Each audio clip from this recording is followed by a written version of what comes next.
We have on the phone patriotic singer and songwriter Dave Bray. Welcome to the show, Dave. Hey, thanks for having me. All right. All right. I did not know I was going to be in front of a live studio audience. You know it. Yeah, man. Here at One More Run Radio. So, well, thanks for having me, guys. I appreciate it. Thank you for being on the show. We really appreciate it. And I think all of our listeners really appreciate it too.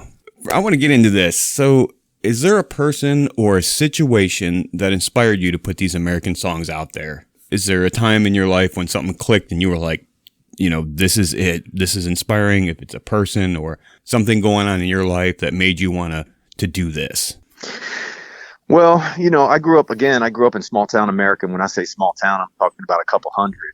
So, you know, when the flag flew, you put your hand over your heart, you know, that kind of thing. And when I say small town, I mean like the cop was also the volunteer fire department, that kind of thing. So we had one cop. His name was George Yo. He had one light on top of his car. And, he sat by the bar that sat on the roundabout pretty much day in and day out, and he would follow you home to make sure that you got there. Nice. And it was just a different time, and America was a different place. And, you know, I grew up in that environment where everybody knew me. I was also the paper boy, so I was an early kid, you know, early hustle, 11 years old, running some papers back in the day. Right. And everybody knew each other. It was literally a time where, you know, it did take a community to raise kids because we were pretty much feral. Anyway, you know, growing up, it was that kind of thing. And then, you know, I went off in the military. It was, again, a time where the military was even different. Yeah. And I got back from the military and got out. And I knew I wanted to do music getting out. And, you know, I kind of put my past and a little bit of my history together with a perspective of what the future was about to hold and sort of the direction the country was going. And I saw a lot of things I didn't like as far as the direction of the country was concerned. So I started writing about them. And I realized back, if you get to the root of most of what America's problems are, it comes down to a respect issue. It's a respect for the soil you're standing on. It's a respect for the service and sacrifice of our brave men and women that give us our freedom. It's a respect for our flag. All these things, they're starting to get sort of tarnished and weathered away. And I wanted to write songs that showed the opposite, that America is still strong and that we do still support our men and women in uniform and those who are serving overseas. Yeah, that really comes through in your music, and that's the type that most of our listeners call and request. They request songs like yours constantly, and you can really tell that comes through in your music. Well, that's just because they got good taste, Jim. Come on. Did I see online you were down in Texas doing a recording? You working on a new album, or what have you got going on? Yeah. So, okay, so COVID hits, and a lot of events and venues kind of started scaling things down. You know, I was in a rock band for, 5 years. It was Madison Rising, and then finished out and started doing a solo career. And I did a few rock sort of style venues and concerts. Opened up for, Ted Nugent, opened up for some big names across the country as a rock band. But most of the work that was coming in through the nonprofits and through entertainment was looking for a one-man acoustical kind of thing. And during the COVID time. So I sort of had to pivot a little bit, adjust, reevaluate, and zero in on being a one-man band kind of entertainer. And now coming out of COVID, I'm actually getting more requests. They want the rock show back. They want to feel uplifted. They want their fists in the air. They want the flags in the air, and they want to get loud and wow. Yes. So, yeah, man, I'm heading down to Texas. And actually just got back last week, did a week down there. We rehearsed the band up. They're looking good. They're sounding good. They're sounding strong. They're sounding tight. And we recorded a new single. Nice. It's called Country Dream, and it's kind of a rock tune, but it's also, it's got a country vibe to it. We were trying to put a finger on it. And we came up with Black Crowes, Leonard Skinner, Blackberry Smoke, and Metallica. So you put those together, that's great. and you got what I'm doing right now. And we have had Ted Nugent on our show also. Okay. So Uncle Ted, yeah. How did that go with the Detroit City Madman? I mean, he's out of control. Did you get a word in edgewise? Oh man, he's awesome. Better than me? I can't ever tell. I think he went on straight for like 45 minutes. Yeah, we had fun. You guys pulled his string. Yeah, we had fun. We had a blast with him. I told that guy, man, he could sell strings at his merch booth. Just put a ring on the end of it. Call it the pull Ted string. That guy can talk, man. He's educated, smart guy. He is very smart. We play a lot of your songs on our station here. Into the Fire and Last Call, which, by the way, I've tried to make it at least a dozen times through your Last Call video, and each time I start sobbing. Every time it gets me, and I can't make it through the whole video. What's your favorite song that you've put out? It's tricky. It's always usually the last one, because that's the one that's hot on the tip of the tongue. That's the one that you have your hopes for.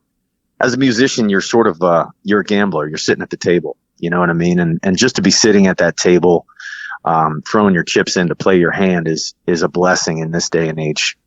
But as a musician, our songs are like our children. There isn't a favorite. You love them all. You pray they all find the right ears, and you pray they find the right hearts, and you pray the right people are listening to them. That's what I love about your station.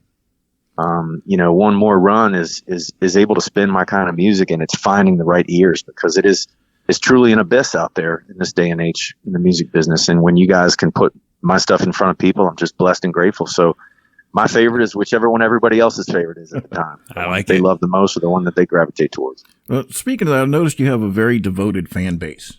Do you think it's due to sticking to your principles and recording like patriotic music, even though social media is very against that right now and limits the accessibility to music that is, I don't want to keep saying patriotic, but heartfelt and American?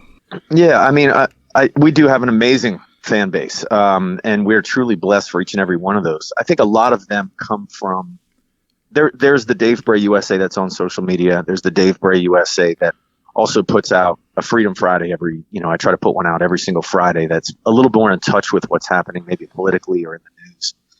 And I think that's where it stems from. There's the world that gets what they get off of social media that is a little bit filtered, but you get the real version when you go to davebrayusa.com and you subscribe to my Freedom Friday newsletter, because I can actually sit and be frank with you. I'm not worried about losing a social media page that I've invested years and years and countless dollars into. It's a platform that can't be taken away. So I can directly get interface with you guys. I can respond with the fans directly, and they know they're getting the real deal. And I think that is one of the things that's come full circle for me, is just being as real as I can with my fans. Don't get me wrong. There's always a couple loose cannons in there that have to, sort of ruin it for everyone. And we try to weed most of those people out. But for the most part, it's just being in contact with your fans, being personable with your fans, taking the time at shows. I'm usually the first one at any venue. I'm usually the last one to leave any venue. I want to make sure I shake hands. I want to make sure I see you. I want to look you in the eye. I want to hear your story. And I can use that. I can take those things. And I call it, digging for gold with people, because I believe that every single person has a story that needs to be told. And if I can glean some of your story from you and put it into a song, that's going to help the next person. And that's why I think, my community, my little group, my little fan base that I have continues to be loyal, continues to grow, and continues to get stronger. I think it will. It's you have an amazing career. You put yourself out there, and the fans understand that, and they love it. What is the one thing that you are most proud of? It doesn't matter what it is. What's the one thing that you can look back in your life and go, that was it. This is what I'm the most proud of. Well, it's the everyday. It's the everyday. You know what I mean? It's not one thing. It's the family. It's the wife. It's having my wife in my life still, even though I've tortured her for almost 20 some years now. Having my kids in my life who want to be in my life, who still need me, still want me around. Being able to be a part of their sports, being able to be a part of their lives, being able to share love with them, God's love. And, that's it, and I always say to my kids, hey, listen, guys, these are the good old days. So cherish every single moment, every single tear, every single, belly laugh you have. Remember them, cherish them. These are the good old days.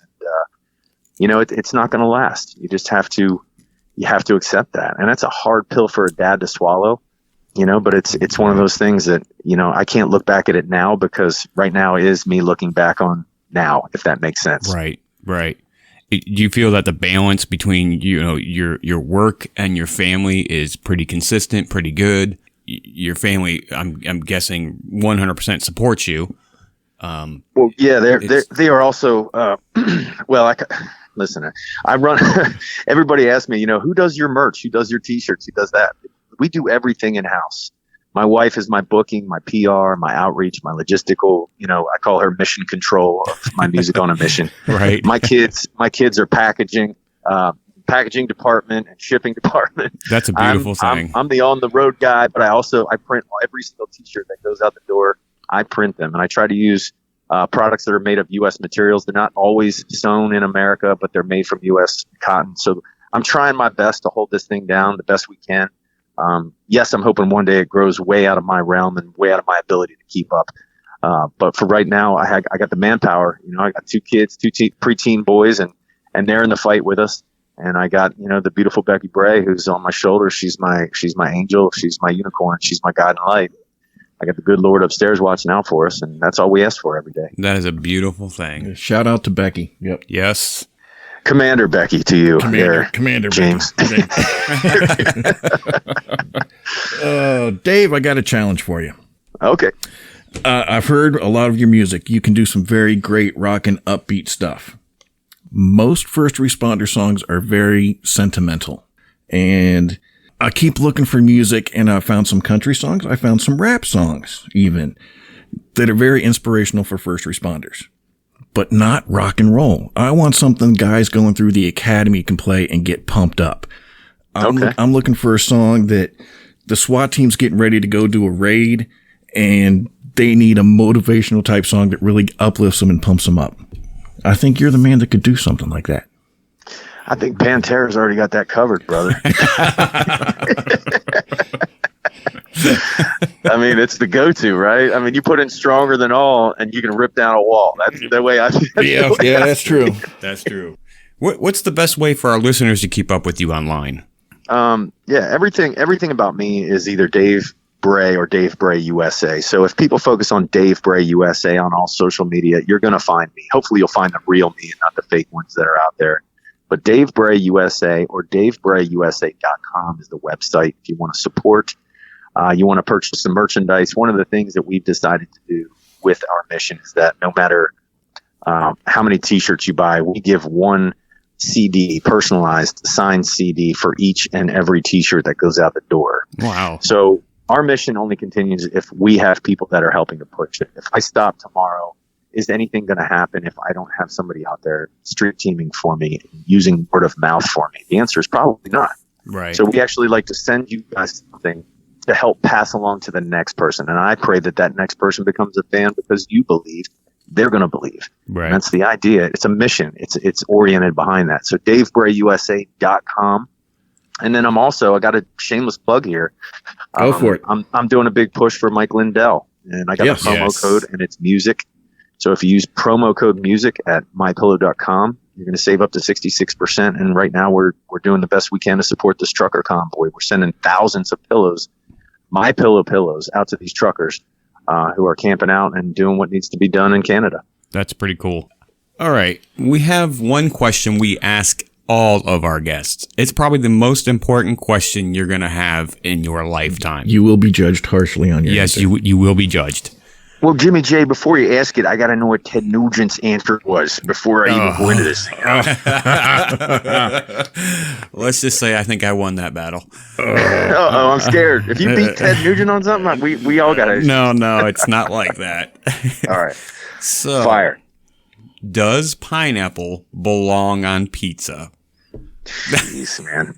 Okay, so this is a debate in our house, and here's the deal. The answer is yes and no. Okay. Uh-oh. If you get the raw pineapple tidbits, like the ones that are shaped like little triangles, yes, and you just throw them on pizza, you're ruining your pizza because the cheese. What happens is the juice from the pineapple gets on top of the cheese, and the cheese never actually truly gets to melt like down and start to decompose properly. Okay. So there's a scientific answer here to this, and the other answer is if you get pineapple puree and you wring it out. Okay, I'm talking about put it in a strainer, get as much juice out of that pineapple as you can, and then sprinkle the pineapple puree on with any of your salted meats, your pepperonis, your hams, your sausages, or all three for that matter. That's too much effort. Amazing, because it doesn't soggy down your pizza. But the big giant chunks of pineapple puree, no. So we'll mark that in the yes column. I want to know, Becky. Yes, with an asterisk, bro. Yes. I win. Jimmy J But that wins again. that asterisk does come with a heavy caveat. If you're just going to throw wet ass pineapples on my pizza, the answer is no. Okay. All right, so we'll take this. There's a caveat 50-50. We'll take this 50-50. All right, because the manager here, he does not believe that pineapple. It does not. Wait a second, manager. Where are you working in a Pizza Hut or what's going on? Oh, just kidding, good. James. You know I got to mess with you. That's all right, because I want to find out what Becky's answer is, and I'm sure she'd side with me. She's probably like, no pineapple on pizza. Listen, to all the law enforcement officers who are out there, to all the first responders, to the dispatchers, to the EMTs, to the firefighters that are out there, we know that you are under attack. We know that things are hard and times are hard right now, but there are men and women who are out there supporting you, who have your six, who are watching out for you, who are keeping their eyes on you. So please remember, next time you go to pull me over, do me a favor and cut me a little slack. So, Dave, what else have you been up to? What's going on in your life? Yeah, man. Good question. Well, I'm actually doing some voiceover acting for Real America's Voice News. They're putting out a brand new show, which is basically taking you to the front lines of the real attack on America. And that show is called Law and Border. And it's with host Ben Berkwam, who's been on the scenes down at the border. He's been doing his social media show on there for a while. And now he's got his own show on Real America's Voice News. So it's called Law and Border with Ben Berkwam. That's pretty awesome. Yeah, those boys in green need our support. Yeah. Yes, they do. Yep. Well, thank you, sir, very much. And if you ever need anything, feel free to reach out. Right on, guys. Thanks again. God bless you. You too. Thank you, sir. Yep. Bye-bye.